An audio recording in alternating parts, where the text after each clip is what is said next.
Vamos a tener nuestra primera conferencia. Se titula En amor hasta que la muerte los separe. Ese es el tema que vamos a tratar. Agradecemos al Señor esta oportunidad de compartir con ustedes. Vamos a pedirle que nos bendiga, ¿sí? Que nos dé palabras y que abra nuestro entendimiento. Padre, te damos muchas gracias por este tiempo. Gracias por convocarnos para recordarnos, Señor, las promesas que hemos hecho cuando nos unimos con nuestra esposa, con el esposo. Gracias porque tu palabra, Señor, es inquebrantable, es sólida, es firme y nunca cambiará. Y nosotros queremos alinearnos a ella, Señor. Por eso, en esta enseñanza, danos palabra y abre nuestro entendimiento para recordar, Señor, las promesas que hemos hecho y seguir adelante, Señor, en nuestra vida matrimonial hasta que la muerte nos separe o hasta que vengas tú por nosotros, Señor. En el nombre de Jesús. Amén. Muy bien. Hay unos textos que quiero tocar para iniciar. Marcos capítulo 10, versículo 6, que Jesús citó cuando estuvo aquí, estaba rodeado de sus discípulos, y dice Marcos 6, versículo 6, pero al principio de la creación, o sea, dando por un hecho Jesús que Dios es el creador de todo, dice, varón y hembra los hizo Dios. Por esto, dice, dejará el hombre a su padre y a su madre, o sea, dejarán el hogar para formar una nueva familia, y se unirá a su mujer. Ese verbo unir es un verbo muy fuerte en el hebreo. Habla de algo que está tan unido, tan pegado, que cuando se despega se hace pedazos. ¿Sí? Dice en el versículo 8, y los dos, o sea, esposo y esposa, serán una sola carne. Así que no son ya más dos, sino uno. Así nos ve el Señor, ya no como dos, sino como uno solo. Lo que me pasa a mí afecta a mi esposa, lo que le pasa a mi esposa me afecta a mí. No, cuando hay situaciones difíciles en un matrimonio, no podemos decir que uno solo es el culpable, porque ahora somos uno. Entonces, esto es lo que significa, así a grandes rasgos, serán una sola carne. Es mucho más profundo el significado, pero yo quiero mencionar eso. Ya no son más dos, sino uno solo. O sea, lo que me afecte a mí, si yo estoy contento, ella va a estar contenta. Si yo estoy triste, ella va a estar triste, o viceversa. Es inquebrantable esa unión. Bueno, versículo 9.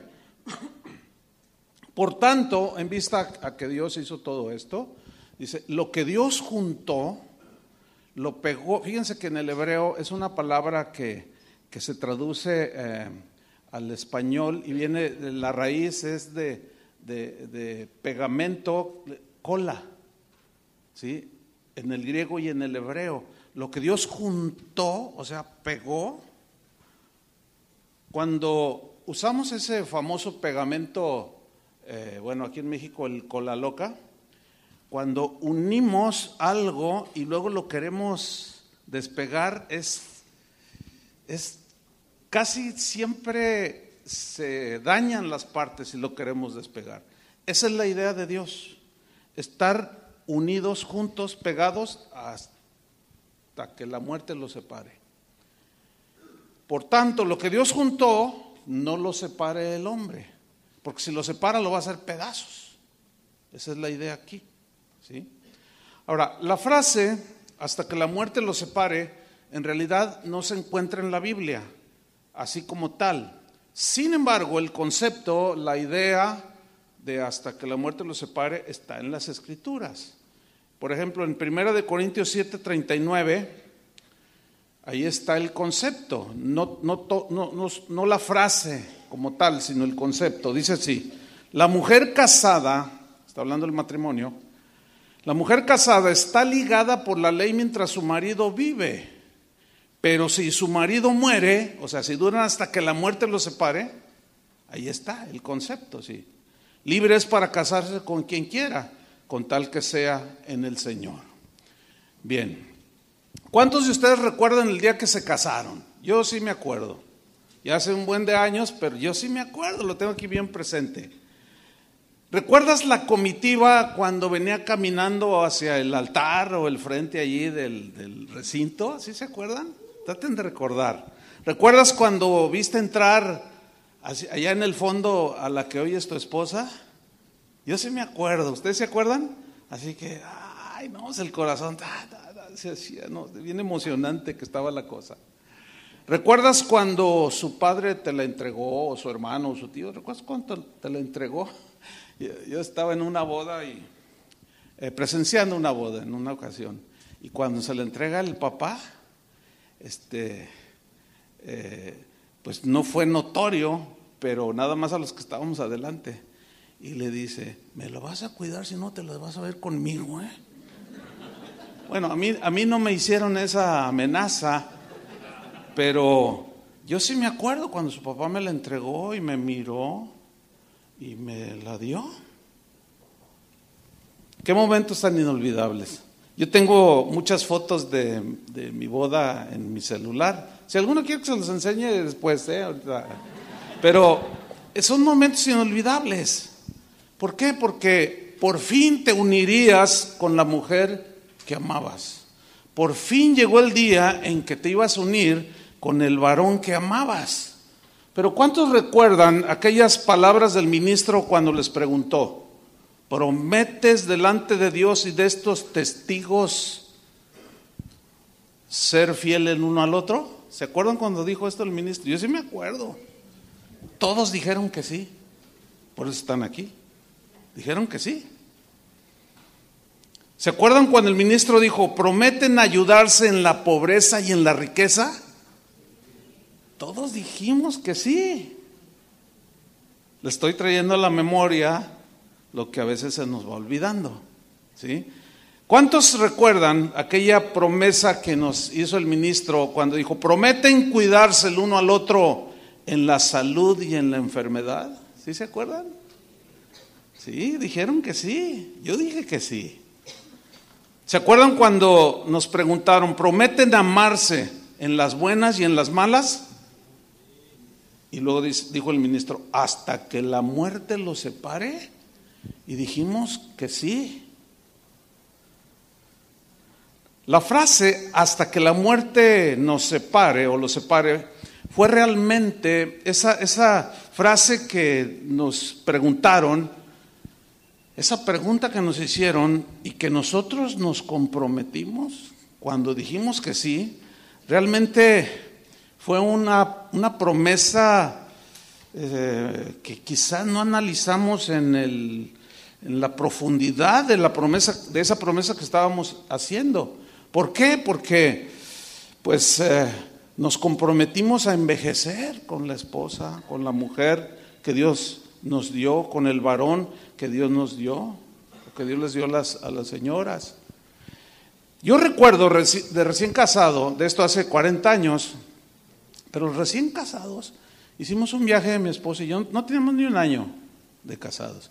Hicimos un viaje a las playas de Jalisco, ahí en la Costa Alegre, a una playa muy bonita que se llama Melaque. Ahí hay una casa de oración, por cierto. Y estábamos ahí en la playa y jamás se me ha olvidado, y de continuo yo cuento esta historia. Y pues dos jovencitos, 22 años teníamos cuando nos casamos. Y estábamos ahí en la playa, pues contemplando la inmensidad del mar, una cosa así romántica, bonita. Y de repente, enfrente de nosotros, pasaron dos ancianitos, pero con paso de tortuga, ¿eh? Venían bien despacito, venían hable y hable el uno con el otro. Y que no sé qué, que sabe qué. A ver, déjame ayudarte. No, yo te ayudo, le decía. Y luego ella, no, a ver, bueno, dame la mano. Y los vi así, como iban muy lento. Yo le dije a mi esposa: mira, los viejitos estos. Entonces nos quedamos mirándolos y así bien lento que iban, hable y hable, se miraba el cariño que se tenían el uno al otro. Y yo le dije: así quiero envejecer contigo. Bueno, ahí la llevamos. Tenemos 40 años de casados. Ahí la llevamos, todavía nos falta, pero Dios nos ha ayudado, ¿sí? Hasta ahorita la promesa que yo le hice y la promesa que me hizo, pues Dios nos ha dado gracia y espero terminar. ¿Ustedes también?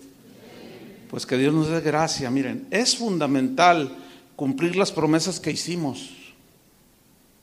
Es fundamental, solo así tu matrimonio puede durar hasta que la muerte los separe, cumpliendo las promesas. En Deuteronomio capítulo 23, versículo 21, en la versión Palabra de Dios para Todos, habla precisamente de las promesas que debemos de cumplir cuando las hacemos. Y nosotros hicimos promesas, en este caso del matrimonio. Acuérdense que Dios fue testigo y había otros testigos de que nosotros hicimos una promesa con Dios y a nuestra esposa. Pero dice Deuteronomio 23, 21, cuando hagas una promesa delante de tu Dios, no demores en cumplirla, no te tardes en cumplirla. El Señor seguramente demandará su cumplimiento de esa promesa y serás culpable de pecado si no la cumples, si no la cumplimos. Dice el versículo 22, si no haces una promesa al Señor, no serás culpable de pecado. Bueno, la promesa fue delante de Dios porque Él fue testigo cuando nos casamos, ¿sí o no? ¿Sí o no? Pregunté. Versículo 23, dice, deberás ser cuidadoso en cumplir todo lo que prometes. O sea, esa frase, deberás ser cuidadoso de manera minuciosa, todas esas promesas que hicimos el día que nos casamos, en este caso, debemos de ser cuidadosos en cumplir todo lo que prometimos, pues has prometido voluntariamente. Así fue, ¿no es cierto? A mí nadie me obligó a llegar allí al altar. Has prometido voluntariamente al Señor tu Dios lo que dijiste con tu propia boca. Qué importante es que traigamos a la memoria esas promesas. Bien, cuando nos casamos, por lo menos hicimos 4 promesas que el ministro que ministró la boda o que estaba allí enfrente nos hizo. Por lo menos hicimos 4 promesas. La primera promesa fue ser fiel el uno al otro. Y esto es esencial para que el matrimonio sobreviva. El matrimonio tiene muchos peligros, muchísimos peligros, pero uno de los más destructivos es sin duda la infidelidad. Eso es de lo que más destruye. En Éxodo 20, versículo 14, ahí el mandamiento es contundente, claro, sin lugar a dudas, de que es algo para Dios muy importante porque Él diseñó el matrimonio, la familia.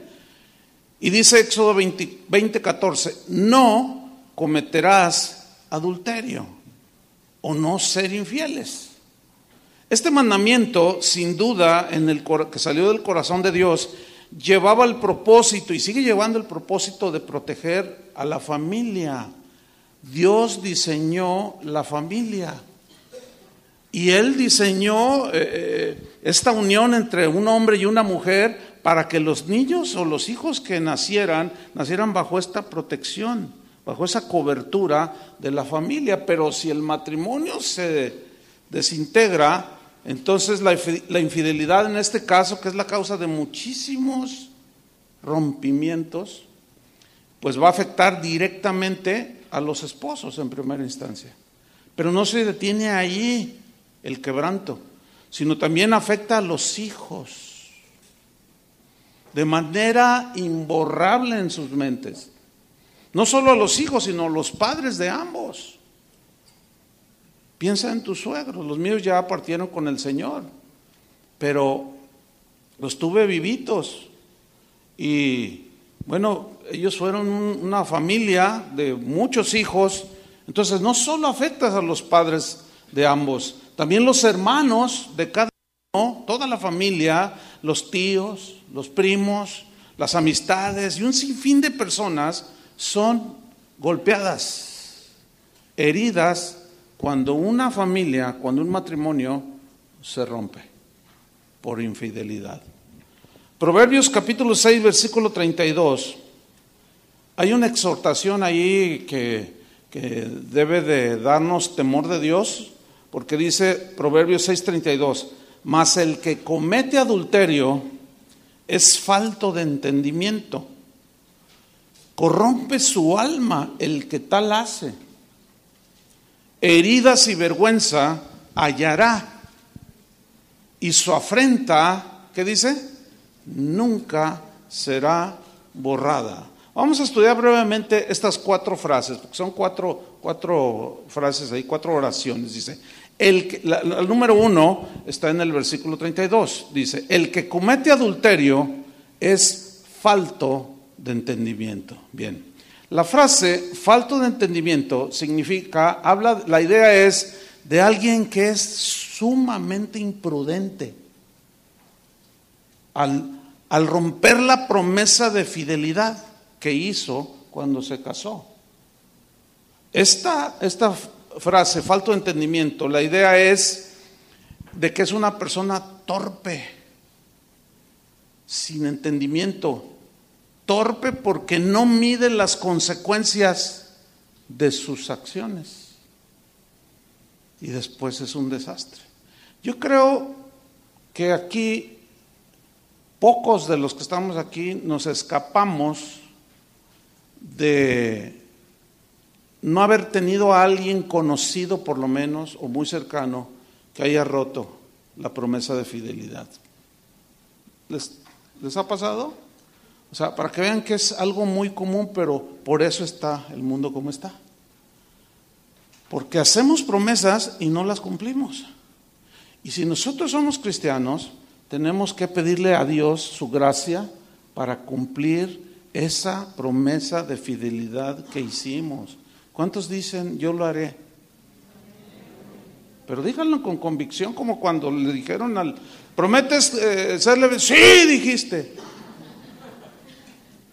Así, igual, con esa misma intensidad. La segunda frase dice, corrompe su alma el que tal hace. La idea aquí de la palabra corromper es destruir, o sea, destruye que su alma, o sea, sus pensamientos y como consecuencia sus acciones. También lleva la idea de pervertir, de degradar, o sea, se va degradando el hombre o la mujer que cometen infidelidad. Se van corrompiendo y luego habla de las consecuencias, dice, heridas y vergüenza hallará. Heridas son obvias, si no es necesario hablar mucho de ello, pero vergüenza significa aquí desgracia, deshonra, oprobio, vergüenza. Todo esto encontrará aquel que rompe su promesa de fidelidad. Heridas y vergüenza hallará, y esa palabra hallar en el hebreo también se puede traducir como cosechar. Y ese principio está en el Nuevo Testamento. Lo que sembramos, ¿qué? Cosechamos. Una vez traté un caso de un hombre que me dijo, ay, me siento mal, así entre convicción y no, me siento mal porque engañé a mi esposa y pues se lo quiero decir y bueno, pues si tú crees que se lo debes de decir, pues díselo. Es que algo aquí en mi alma, ¿no? Como que no me deja. Total, que le dice. Después me lo contó él. Dice, oiga, pastor, dice, ¿qué cree? Dice, estoy mal. ¿Por qué? Dice, es que cuando le dije, ¿sabes qué? Yo te engañé, te fui infiel. No, dice, se puso ella. Yo dije, híjole, ¿para qué le dije? Y lloraba ella, y lloraba y hasta se cayó al suelo, así como que le dolía mucho, pues la lastimé mucho, ¿qué le dije? Y de pronto ella se pone de pie y me dice, yo también te engañé. Híjole. Y dice, ¿qué? Él se puso más mal. Pero qué casos tan terribles. Sin embargo, ahí están. ¿Por qué? Porque no hay ese entendimiento, no se piensa con inteligencia y se deja llevar por los impulsos. heridas y vergüenza hallará. Y la cuarta frase es, y su afrenta nunca será borrada. Afrenta significa infamia, su desgracia, nunca será borrada. Fíjate, esto es algo importante. Cuando alguien rompe la promesa de fidelidad y se arrepiente delante de Dios, ¿Dios lo perdona, sí o no? Sí. Sin duda, así dice la Escritura. Dios es bueno y perdona nuestros pecados. Pero luego el que rompió el pacto de fidelidad se encuentra con que a veces no tiene el perdón de ella o de él. Pero a veces sí se logra el perdón de ambos, de Dios, que sin duda Él es fiel y justo para perdonarnos y limpiarnos de todo pecado. Pero a veces la esposa o el esposo están tan heridos que no pueden perdonar o no quieren perdonar, pero algunos sí lo hacen. Entonces vuelven a darse una oportunidad y empiezan a vivir su vida y empiezan a crecer. Pero de pronto, al paso de 2, 3 años, no falta quien se haya enterado y te señala. A eso se refiere, tu afrenta nunca será borrada. O sea, delante de Dios Él te perdona y borra tus pecados, pero delante de los demás, nosotros no somos como Dios que podemos olvidar eso. O sea, es algo que va a perseguir todos los días de tu vida. Dios perdona nuestros pecados. Si perdona una esposa o un esposo la infidelidad de alguno de ellos, pues qué bueno. Pero déjenme decirles una cosa. Las consecuencias inevitablemente tendrán que afrontarlos, los dos. Tanto el que fue culpable como el inocente. Nunca se me olvidará un hombre allí en casa de oración que cuando me tocaba predicar, él estaba sentado como a mi izquierda, como en la tercera fila. Era un hombre ya como de unos 75 años, ya era un hombre entrado en edad. Y del tema que yo estuviera hablando, se la pasaba llorando. Y yo lo miraba. Y a veces levantaba los ojos y me miraba y las lágrimas le caían. Yo decía, ¿cómo sufre este hombre? Y toda la predicación, yo creo que desde la alabanza se la pasaba llorando.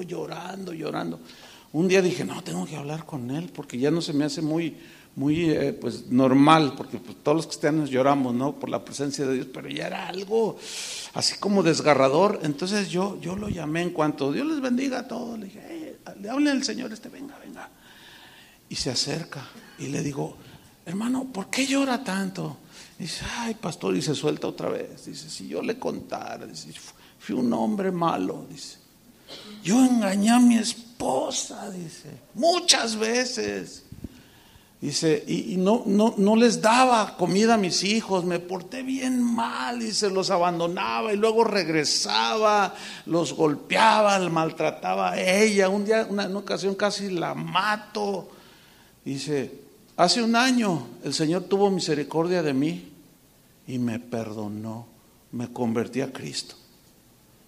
Y dije, bueno, pues Dios es bueno. Dice, sí, dice, pero mi familia, mis hijos me odian, mi esposa no me quiere ni ver. Dice, no hace mucho hablé con el mayor de mis hijos, como 7, 8 hijos tuvo, dice.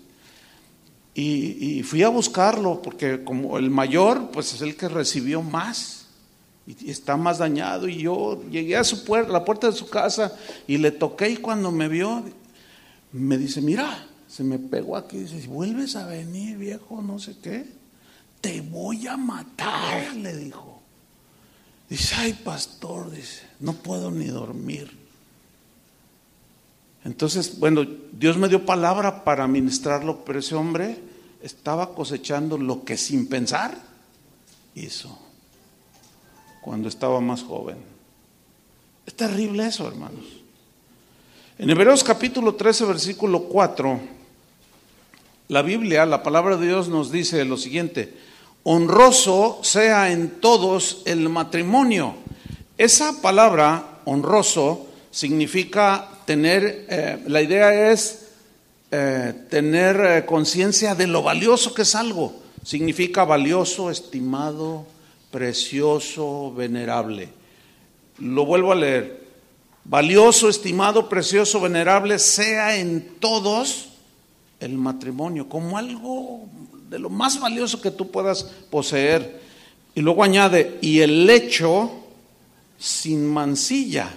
Fíjense que esta palabra lecho se refiere, viene del griego, una palabra muy interesante que es la palabra koité, de donde se deriva coito, ¿sí? Y koité se traduce aquí como el lecho, ¿sí? O sea, el lugar donde se tiene la relación íntima entre los esposos. Entonces, fíjense cómo dice: honroso, valioso, estimado, precioso y venerable sea en todos el matrimonio y el lugar de su intimidad, ¿sí? El lugar de su relación, o sea, su cuarto, pues, matrimonial. Y luego dice, sin mancilla. Ese lugar debe ser sin mancilla, o sea, de no meter a otra persona allí. Debe ser puro y sin contaminación. Y luego viene una advertencia muy seria. Pero, dice, a los fornicarios y a los adúlteros, ¿qué sucederá? Dios los juzgará. Algunos quieren evadir esto y dicen, no, yo no creo en Dios. Bueno, alguien dijo por ahí que cuando alguien se muere se le termina su ateísmo, porque se encuentra con la realidad. En la versión en lenguaje sencillo, Hebreos 13:4 que acabo de leer, miren cómo se lee. Dice así, todos, o sea, los matrimonios, los casados, deben considerar el matrimonio como algo muy valioso. El esposo y la esposa deben ser fieles el uno al otro. Esta traducción me gusta. Porque Dios castigará a los que tengan relaciones sexuales prohibidas y sean infieles en el matrimonio. Entonces, volviendo a la promesa que nos hicieron, que nos plantearon el día que nos casamos, ¿prometes serle fiel? Dijimos que sí. ¿Verdad que dijimos que sí? La segunda promesa que hicimos fue, ¿prometen ayudarse y apoyarse uno al otro en la pobreza y en la riqueza? Dijimos que sí. Miren lo que dice la Biblia a través del apóstol Pablo en Filipenses 4:11. Dice, no lo digo, lo que está él hablando, porque tenga escasez, o sea, falta de los bienes más elementales. No digo porque tenga escasez. Y luego añade una frase muy importante, pues he aprendido a contentarme. El contentamiento en el matrimonio, en cuanto a las cosas materiales, debe ser un elemento fundamental para poder resistir los embates de las situaciones que se nos van presentando. Es muy claro aquí, pues he aprendido a contentarme. Tenemos que aprender. Acuérdense que dijimos en la pobreza o en la riqueza. Dijimos que sí. Y luego Pablo dice, yo he aprendido a contentarme.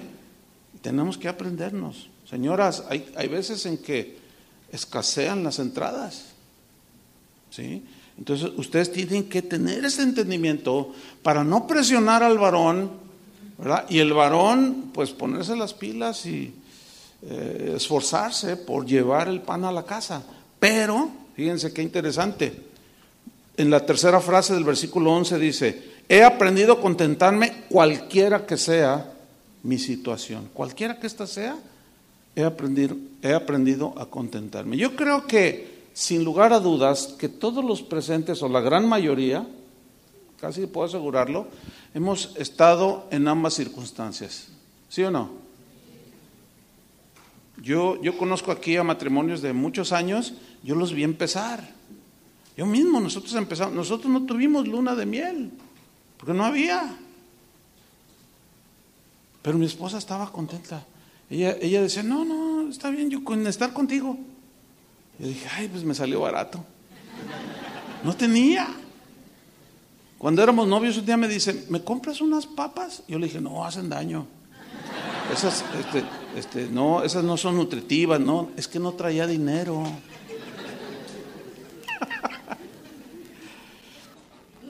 Ok. Estoy en Filipenses 4:12. Pablo dijo, sé vivir humildemente. Ese es un área que tenemos todos que aprender. A veces hay, a veces no. Pablo decía, sé vivir humildemente y sé tener escasez. Sé tener abundancia, perdón. En todo y por todo estoy enseñado. Así para estar saciado como para tener hambre. Así para tener abundancia como para padecer necesidad. Pero luego hace una frase bien importante que debe ser nuestra bandera. Todo lo puedo en Cristo que me fortalece. O sea, esa frase, todo lo puedo en Cristo que me fortalece, está hablando del contexto que es vivir con escasez y con abundancia.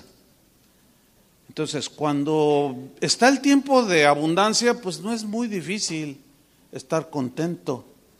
Pero cuando falta, acuérdense nada más esa promesa que hicimos delante del Señor. Yo recuerdo los primeros años de casado, y luego a los 4 o 5 de casado iniciamos casa de oración.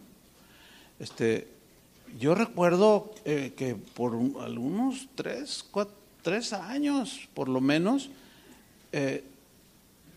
yo no tenía ni para llevar a comprar unos tacos a mi esposa, que en ese tiempo eran bien baratos. No tenía, pero estábamos contentos. Yo a veces le decía, ay, vamos a celebrar nuestro aniversario de bodas. Y ella, bien buena onda, decía, pero no te preocupes de que sea, no, en un lugar, pues uno que quisiera, ¿verdad? Un lugar bonito y con todo así, pues romántico y todo. Dice, no importa que sea allí en la calle, en un puestito de tacos. Yo eso se lo agradezco mucho, porque tenía mucho entendimiento al respecto. Eso me ayudó a mí. ¿Sí? ¿Por qué? Porque yo entiendo que hay veces que mujeres que a lo mejor crecieron en una familia, nacieron ya en cuna de oro y pues todo iba bien, ya nacieron con una estabilidad económica y no les faltó nada, pero luego se casaron con un marido que prometía mucho, pero algo se le atoró en el camino. Entonces, señoras, sobre todo, la mujer es la que necesita sentir más esa sensación de seguridad. Quiere su casa, quiere sus pertenencias, pero eso es natural y los hombres lo entendemos, ¿verdad que sí? Pero a veces hay que esperar, ¿verdad, varones? Recordando la promesa en las buenas y en las malas. Esto casi va más relacionado con la mujer que con el varón, aunque el varón se preocupa mucho porque quiere suplir, pero a veces se pone difícil la cosa. Nada más acuérdense que prometieron en la pobreza y en la riqueza. ¿Sí? Es bueno traer a la memoria estas cosas. La tercera promesa que hicimos fue de ayudarnos en la salud y en la enfermedad. Una vez tratamos un caso en Casa de Oración Guadalajara. Una señora, un matrimonio, tenía ahí ya algunos años asistiendo, y de pronto ella le detectan cáncer. Y pues es una noticia fuerte, ¿sí? Pero no pasaron muchos días cuando ya no se miraba al marido. Ya no lo mirábamos a él. Entonces yo me acerqué con la señora y le dije, oye, ¿cómo está tu esposo? Y me dice, ¿sabe qué, pastor? A los 3 días que se enteró que me detectaron cáncer, me abandonó. ¿Vieran cómo lloraba esa mujer? Con un dolor, dice, se fue, me dejó con 3. Híjole, a veces no sabe uno cómo, ni qué decirles. Y decía, me duele tanto, dice, cuando más lo necesitaba. Dice, pero Dios me va a ayudar. Y ahí como pude, pues Dios me dio palabra, la ministré, oraba y estuve al tanto de la señora. Un día me dice, ¿qué cree, pastor? Pues se había ido con otra. Dice, ¿qué cree? Dice, pues descubrí que pues él ya andaba con otra. Pero resulta que lo acaba de abandonar la otra. Y ahora quiere regresar conmigo. Y yo le dije, ¿y qué vas a hacer? Pues, pastor, ore por mí. Le digo, pues sí, pero vas a tener que tomar una decisión. Y dijo, yo entiendo esas debilidades, conozco la palabra de Dios.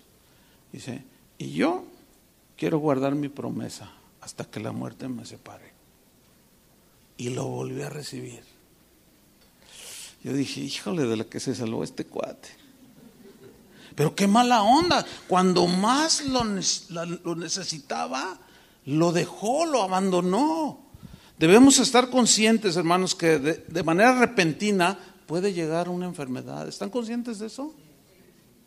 Es allí donde seremos probados, en mayor o menor medida, pero de alguna manera en ese punto y en todos los demás somos probados. Una esposa que repentinamente enfermó dijo lo siguiente, escuchen, dijo, el 7 de enero de este año, el dolor en mi cuerpo y la fiebre me indicaban que algo malo estaba sucediendo dentro de mí. Una placa en mi pecho reveló una inesperada pulmonía. Es una enfermedad grave la pulmonía. Ese día, dice, comenzó un tiempo de prueba muy fuerte para mi familia. Nuestras 2 hijas estaban por entrar a la escuela y mi esposo tenía que reincorporarse a su trabajo, dijo esta mujer, luego de las vacaciones de Navidad. Vi a mi marido muy preocupado por mi salud y estuvo al pendiente de mis medicamentos cada momento. Llegó el tiempo en que lo vi tan agotado, pero él seguía ahí, él estuvo ahí. Muchas veces lo escuché clamar a Dios por mi salud y rogaba y salía de lo profundo de su corazón. Y yo escuchaba que él le pedía al Señor y le rogaba que me sanara. Todo el tiempo lo único que recibí de mi esposo fue amor, paciencia y ternura, dijo esta mujer. Me sentí tan amada, tan llena de gratitud y de esperanza, aunque mi dolor corporal era increíblemente cruel. Pero la lealtad y cuidado de mi esposo me sostuvieron y me dieron fuerza para enfrentar la enfermedad. Jamás, dijo esta mujer, olvidaré su entrega. Te amo, Roberto, con todo mi corazón, dijo esta señora. La cuarta promesa que nosotros hacemos o hicimos fue que prometimos amarnos en las buenas y en las malas. Y allí se selló con la frase, hasta que la muerte nos separe. El matrimonio es el estado ideal para demostrar, es el estado ideal para que nos da la oportunidad de demostrar que podemos cumplir las promesas que hicimos. Solo allí. La fidelidad involucra no solo la eliminación de un adulterio, sino una multitud de conductas propias de la fidelidad, como el cuidado del esposo cuando está enfermo, o de la esposa cuando está enferma o enfermo. Fíjense, en mi vida personal, de los momentos o de los recuerdos que yo tengo más así imborrables, porque hay muchas cosas que se me han olvidado, pero de las cosas imborrables que yo tengo en mi mente es cuando en 2, 3 oportunidades que estuve a punto de la muerte, ahí estaba ella. Yo despertaba por distintos casos, enfermedad, un accidente una vez, y yo despertaba así después de una operación, y yo la miraba así borrosa y ahí estaba, siempre estuvo. Eso para mí es imborrable. El esfuerzo por conseguir lo necesario para sostener la familia, pues la esposa tiene que valorarlo también. El cuidado de la casa, de los hijos, su educación, el sufrimiento común, el cuidado de las relaciones con la familia del otro cónyuge, todo esto involucra la fidelidad. Yo me acuerdo cuando hablábamos de esos puntos. Mira, porque a veces cuando uno está joven, recién casado, pues algunos tienen mamitis o muy apegados a la mamá o al papá, así al hogar, y empiezan a tener problemas. Entonces nosotros, sabiendo estas cosas, no era nuestro caso, pero sí hablábamos y llegábamos a acuerdos. Mira, vamos a visitar a tu familia una vez al mes, y luego a mi familia una vez al mes, y llegábamos a acuerdos que nos ayudaron. ¿Para qué? Pues para tener una mejor relación. Todo esto tiene que ver con la fidelidad. También incluye el cuidado y ternura en la relación conyugal. Por ejemplo, abstinencia de relaciones cuando el otro está indispuesto o está enfermo o por alguna otra razón. Tiene que haber un manejo prudente y generoso también de los ingresos económicos, el cuidado y buena administración de los bienes. Todo esto involucra fidelidad. Cuando Pablo habla de fidelidad a los que administran las cosas de Dios, habla de que cada uno de los administradores tiene que permanecer fiel. La fidelidad pues involucra todo un espectro de situaciones que se van dando en el matrimonio. Expresar el amor es algo que indudablemente va a variar al paso de los años, sin duda. Todos iniciamos de menos a más. Bueno, al menos esa es la teoría, de menos a más, ¿sí? Algunos les sucede al revés, empiezan de más, como de más, ay, te amo mucho, pero se va disminuyendo. Pero fíjense, la fidelidad, guardar las promesas, nos ayudan a ir de menos a más. ¿Me expliqué? Es como el crecimiento de un bebé en el vientre de su madre, se va desarrollando desde que es concebido el embrión, y luego cuando nace y va creciendo. Así debe ser en nosotros. Pero tenemos que tener muy presente todas estas promesas. ¿Por qué? Porque pues el amor, sabemos que es algo que va creciendo, que según la Biblia se debe ir desarrollando y se va manifestando de manera madura en las distintas etapas de la vida. Porque cuando estamos recién casados hay mucha pasión, pero poca madurez que tenemos que ir desarrollando, superando las crisis que se van presentando continuamente, y seguir amando en medio de esas crisis es la oportunidad que nos da el habernos comprometido el uno con el otro, para poder terminar nuestros días con la persona amada. Para llegar juntos hasta que la muerte nos separe implica que pase lo que pase, no vamos a abandonar el hogar. No se rindan, ninguno. Yo no sé cuál es tu condición o tu situación, pero si alguno, por las distintas circunstancias de tu vida, de los problemas o lo que haya sido, es bueno que en este momento traigamos a la memoria esas promesas que hicimos. ¿Por qué? Porque ellas nos van a fortalecer y nos van a hacer reflexionar y sí, soy cristiano, tengo temor de Dios, amo a Dios, también la amo. Hemos tenido problemas, pero no me voy a rendir. No se rindan. Podemos, en Cristo que nos fortalece. ¿Cuántos dicen amén? Podemos salir, seguir adelante.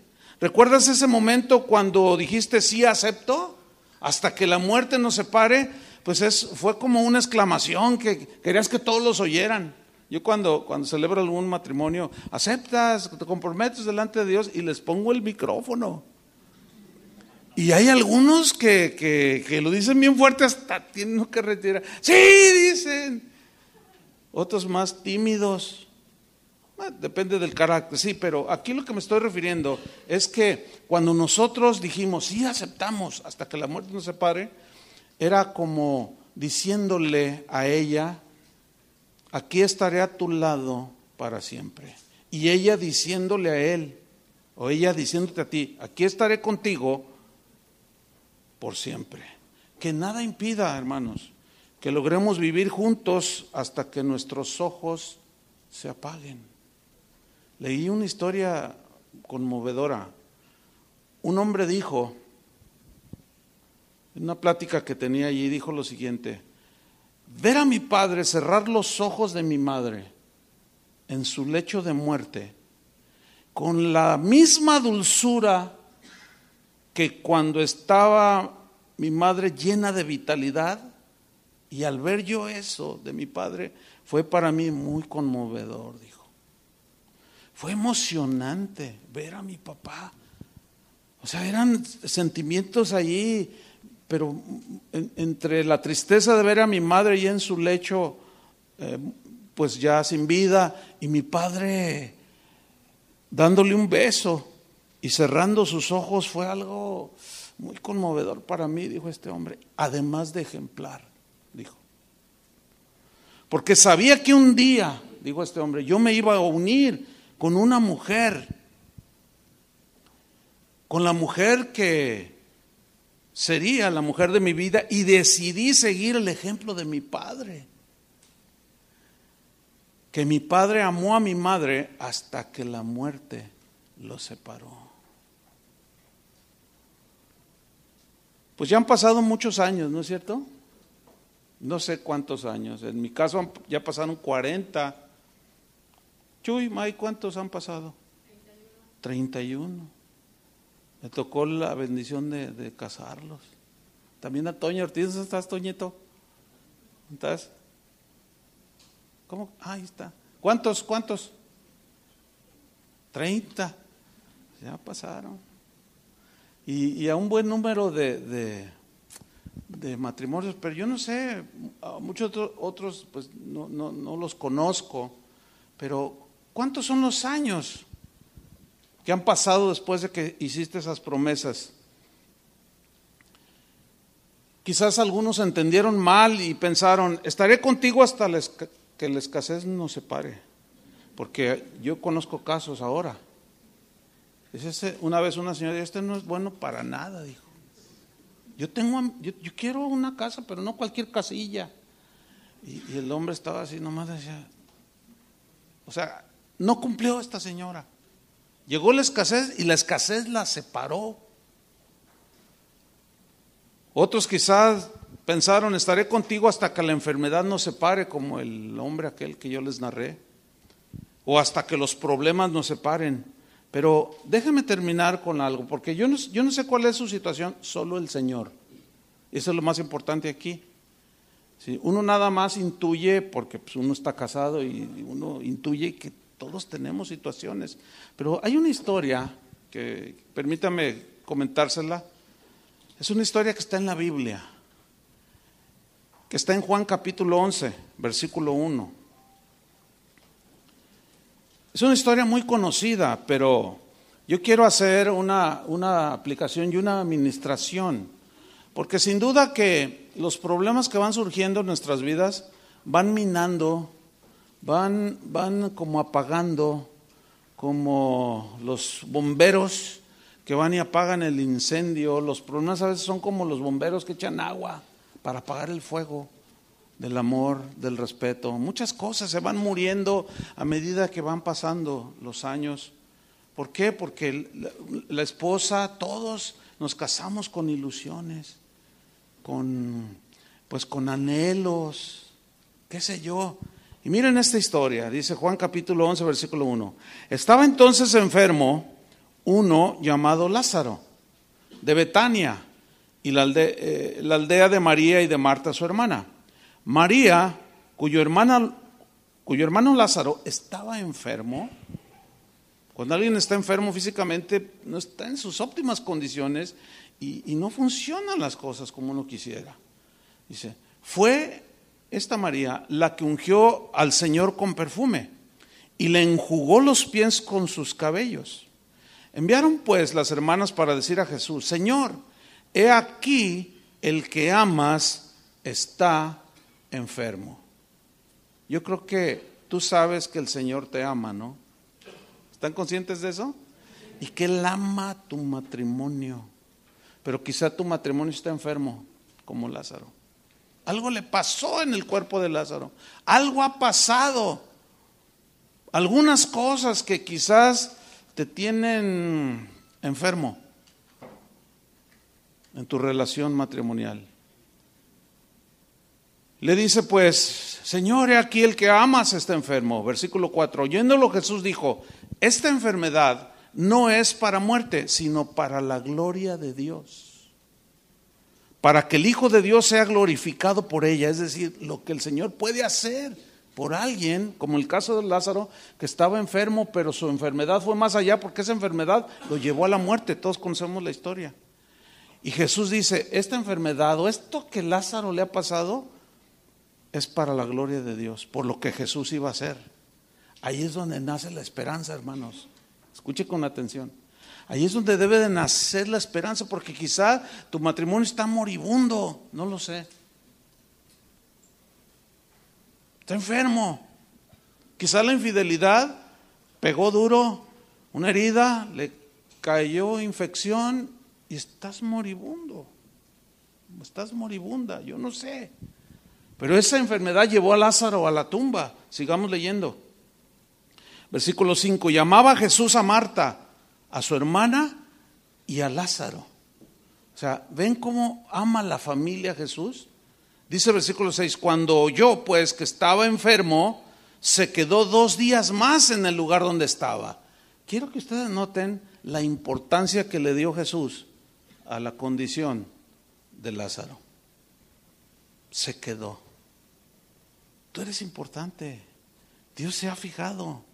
Lo que pasa es que los problemas a veces nublan la vista, nublan el panorama de que Dios está ahí, y vemos los problemas que nos aquejan y llegamos a decir, es que ya Dios me abandonó. No, no nos ha abandonado. Nosotros hemos cometido muchos errores, pero ahí está Él, ¿eh? ¿Me escucharon eso? Ahí está Él. Tiene interés.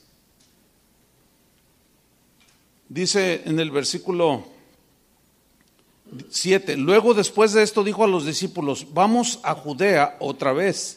Dicho esto, les dijo después, nuestro amigo Lázaro duerme, mas voy para despertarle.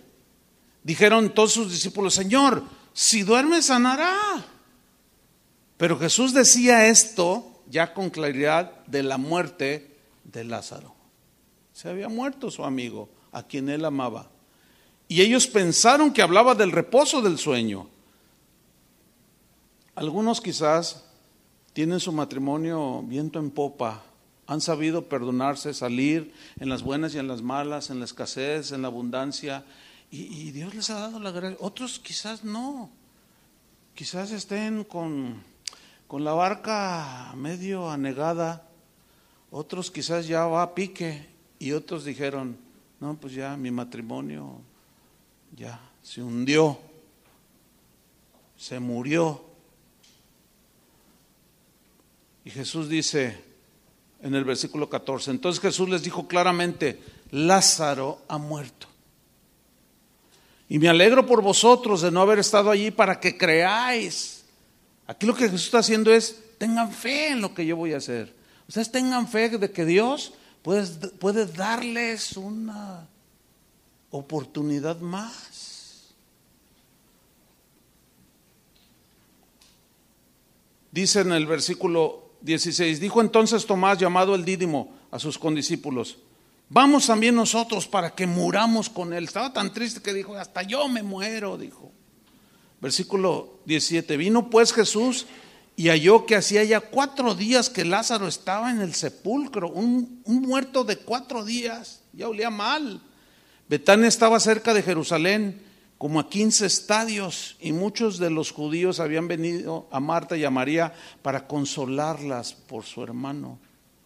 Entonces Marta, cuando oyó que Jesús venía, salió a encontrarle, pero María se quedó en casa. Fíjate, aquí hay algo importante. Marta salió a encontrarlo como que había alguna esperanza de que algo Jesús podría hacer, a pesar de que su hermano tenía 4 días de muerto. Y María, la que le había ungido sus pies con el perfume, se quedó como quizás diciendo, ya no hay esperanza. Probablemente aquí hay varones que son como Marta, que tienen una esperanza así como, ay, quizás el Señor puede hacer algo. Y a lo mejor las Marías están, no, ya, aquí ya no hay oportunidad. Pero sigamos leyendo. Así estaba la circunstancia. Marta corre a recibir a Jesús. María se queda en su casa, versículo 21. Y Marta dijo a Jesús: Señor, si hubieses estado aquí, mi hermano no habría muerto. Noten que tenía fe. Sabía que si Jesús hubiera estado allí, su hermano no hubiese muerto. Quizás nosotros, como matrimonios, puede haber aquí que se han dicho cristianos, pero en realidad dejaron a Jesús afuera de su familia. Y ahorita quizás están aquí como esperando, alguno de ellos, un rayito así de esperanza de que algo pudiera hacer Jesús. El Señor lo va a hacer esta noche. Tengo esa convicción y esa fe, porque lo he visto hacer muchas cosas en mi vida y en las vidas de muchos. Y el versículo 22 dice: mas también sé ahora que todo lo que pidas a Dios, Dios te lo dará. ¿Ven cómo tenía fe? Tengan fe. Quizás tú fuiste el culpable de los problemas, o tú fuiste el que añadiste más y violentaste las promesas. Pero si pedimos al Señor, el que pide recibe, y eso vamos a hacer. Pero luego Jesús termina diciendo en el 22: mas también sé ahora que todo lo que pidas a Dios, Dios te lo dará. Jesús le dijo: tu hermano resucitará. Y yo te puedo decir que el Señor hoy puede resucitar tu matrimonio, puede resucitar las ilusiones que perdiste, mujer o varón, puede resucitar el romanticismo que vivieron los primeros años, que fue lindo, pero que ahora está moribundo o ya se murió. Pero con la convicción de que la palabra de Dios nos da promesas, yo les digo eso: tu matrimonio resucitará. ¿Cuántos dicen amén?